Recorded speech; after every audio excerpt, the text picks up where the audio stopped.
Bueno, en primer lugar lo que quiero destacar es que nuestro mayor tesoro también es, aparte de este documento que explicaré, es la Cicloteca. Enhorabuena, sois un centro de referencia de documentación para todo el Estado y para toda Europa y bueno, primero felicitaros. En segundo lugar, otro pequeño tesoro que está en la Cicloteca, que es el mapa de Bidegorris, Guipúzcoako-Bidegorriak, en el que nosotros queremos plasmar todos los itinerarios y las vías verdes, las 6 vías verdes, con pequeños textos informativos para ayudaros a conocer el tesoro que tiene de Guipúzcoa y que forma parte de su estrategia de movilidad sostenible, más transporte público compatible con la movilidad ciclista y la movilidad peatonal.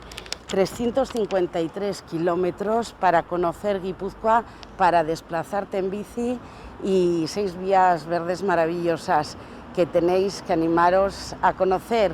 Aquí tenéis el documento que os hace posible haceros una idea de cómo es y animaros a venir a conocerlas.